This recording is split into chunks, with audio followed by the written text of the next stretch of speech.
We must not be foolish enough to speak in defense of weakness, surrender, or betrayal.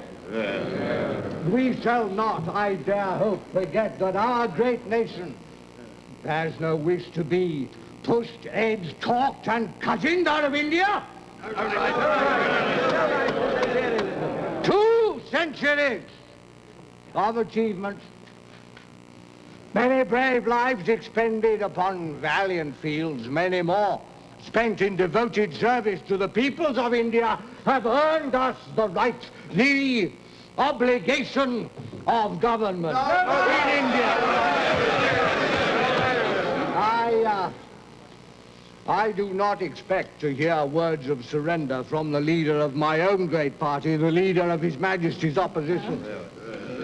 But I wait, as all of us in this House must wait, to hear words of some kind from the right honourable gentleman who leads this irresponsible government. Then sit down and listen, you silly man! I warn this House, do not expect cogent defence of abysmal surrender. Do not expect strength where there is only ignoble weakness.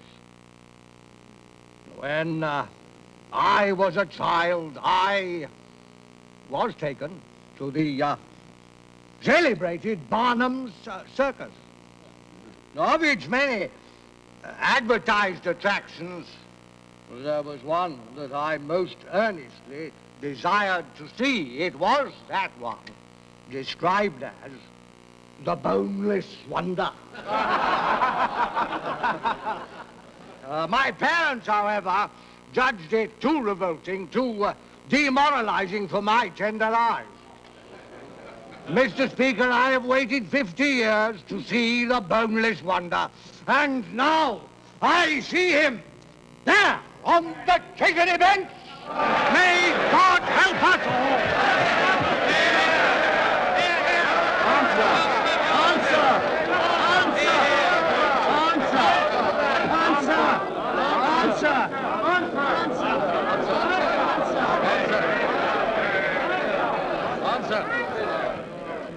Mr. Baldwin? Mr. Speaker, no one in this House can have more respect than I for the sincerity of the Right Honourable Member for Effingham. I shall come shortly to the points of his argument. But in disassociating myself now from the tone of his address, I'm obliged to say that intemperate emotion, however deeply felt, that personal animosity, however wittily expressed, can only exacerbate our difficulties and muddy the clear waters of responsible debate. In pledging myself and my great party to a just solution of our country's affairs in India, I solemnly assure the House that when the Conservative Party is returned to power, proper implementation of an Indian constitution will be among the first of our actions.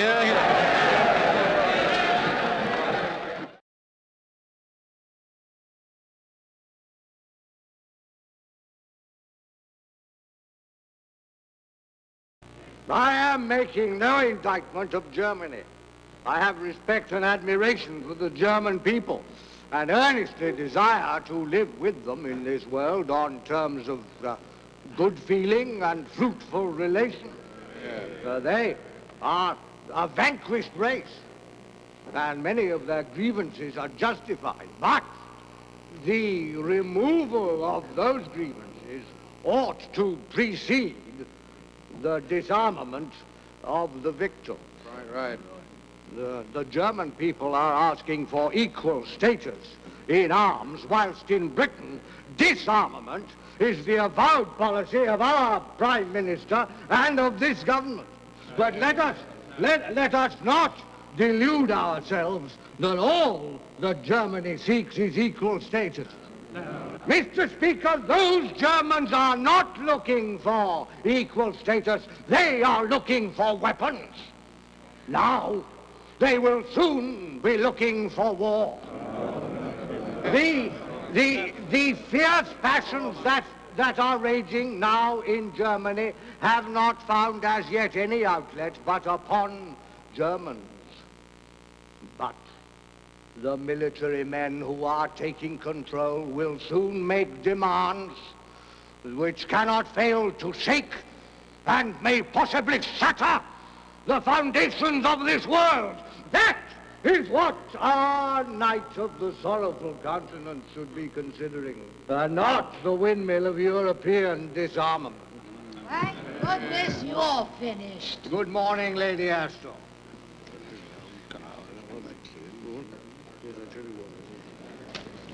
Mr. Eden!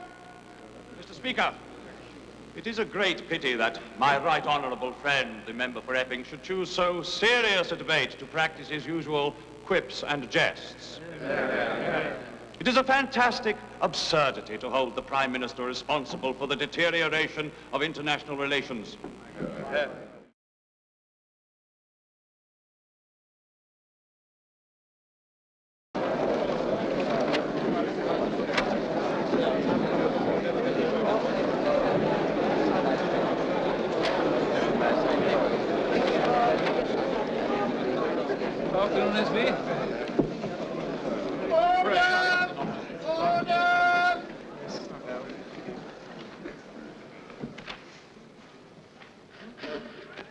Mr. Churchill. Mr. Speaker, to urge the preparation of defense is not to assert the imminence of war. On the contrary, sir, if war were imminent, then preparations for defense would be too late. But time is beginning to run out. If we in this House do not take immediate steps to make this nation secure, it may soon be beyond our power to do so. Germany is rearming. That is the great new fact which rivets the attention of every country in Europe. Herr Hitler is constructing an army upon a scale never before witnessed in the long, dark history of mankind. Little of this is said in public. Much of it is undoubtedly in violation of the treaties of 1919. Germany is rearming on land. She is rearming at sea. But what concerns us most of all is the rearmament of Germany in the air. I shall confine myself absolutely to the danger from the air. The modern aeroplane is a machine of devastating efficiency, capable of carrying bombs to the furthest corners of our islands at speeds of up to 240 miles an hour. All of our cities, our factories, our lands, and our peoples are now within its range. It is no exaggeration to suppose that a week or 10 days intensive bombing upon London would leave 30 or 40,000 people dead or maimed, the civilian population in grievous panic, and millions driven into open country. The flying peril is not a peril from which one can fly. It is necessary to face it where we stand. We cannot possibly retreat. The only direct method of defense upon a great scale is the power to inflict upon the enemy as great damage as he can inflict upon ourselves. When two great powers possess such new and hideous weapons of war in equal numbers, then neither side is likely to employ those weapons. If we maintain an air power equal to that of our most likely potential aggressor, we may shield our people from the horrors I have ventured to describe. What then is the cost of 50 or 100 million pounds compared with such an immunity? Never has so fertile and so blessed an insurance been procurable so cheaply. Germany already has an air force rapidly approaching equality with our own. By 1937, less than 3 years from now, the German Air Force will be nearly double the size of the Royal Air Force. That is something which the British people could not tolerate. They have voted above everything else for the maintenance of the strength and security of their native land. Do not think too poorly of the greatness of our people. Let the House do its duty. Let the government give the lead. And the nation will not fail in the hour of need.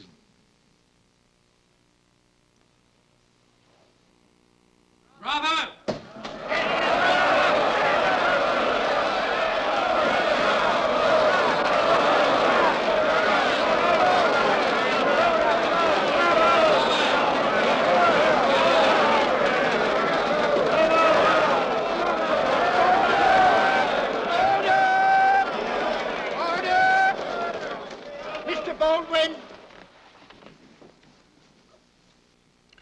I'm grateful to my right honourable friend who has spoken today with all the colour and imagination which we've come to expect, for giving me the opportunity to devote my attention to this important subject. It is extraordinarily difficult to give accurate figures for German air strength. It is a dark continent from that point of view and shrouded in secrecy. However, we do know that it is not the case that Germany is rapidly approaching equality with us in the air. Her real strength today is not even 50% of our own. Nevertheless, I shall make a formal pledge to this House and to the British people. His Majesty's government is determined never to accept any position of inferiority with regard to whatever air force may be raised in Germany in the future.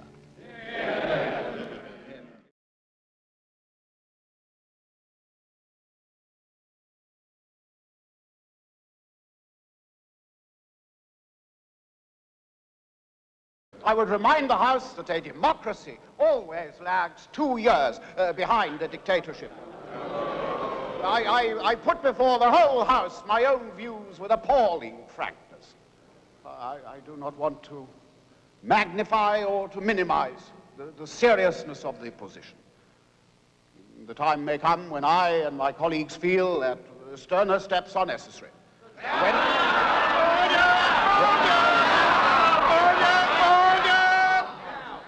When that time comes, I shall not hesitate to come down to this House and ask for all the powers I need. I want to give an assurance to the House that I am reasonably satisfied with the progress that is being made.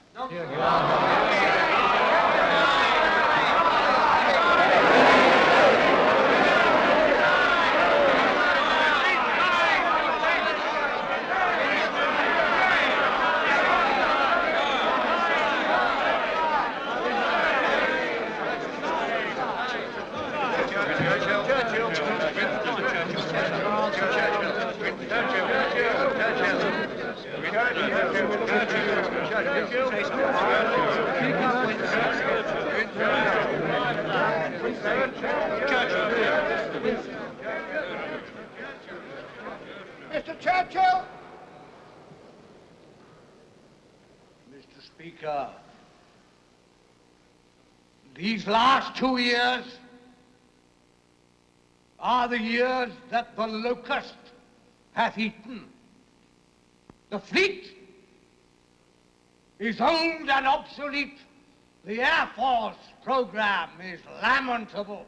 The Army has none of the weapons that it needs. It's been said that this government has no mandate from the people for increased expenditure upon defense. The prime responsibility of any government for the public safety is absolute and requires no mandate. But this government simply cannot make up their mind what to do. Or they cannot get the Prime Minister to make up his mind. So they go on in strange paradox, decided only to be undecided, resolute to be irresolute, adamant for drift, solid for fluidity, all-powerful to be impotent.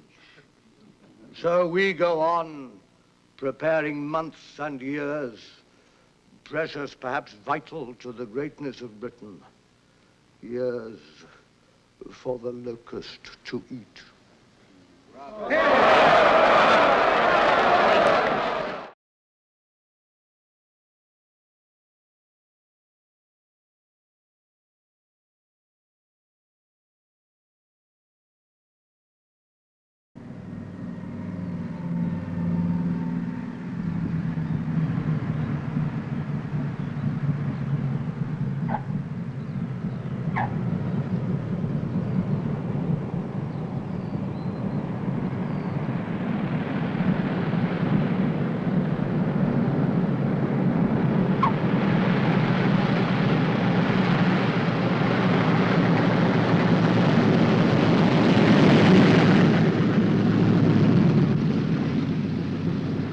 The settlement of the Czechoslovakian problem, which has now been achieved, is, in my view, only a prelude to a larger settlement in which all Europe may find peace. In Munich this morning, I had another talk with the German Chancellor, Herr Hitler. And here is the paper which bears his name upon it as well as mine.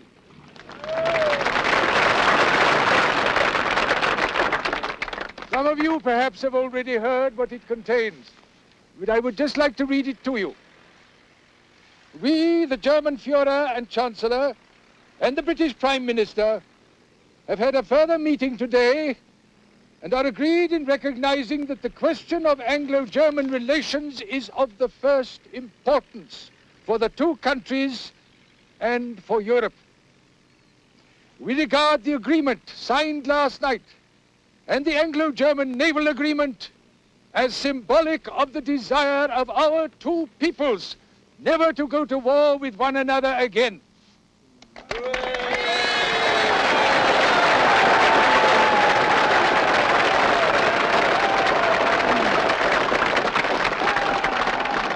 I tell you, gentlemen, this is peace in our time.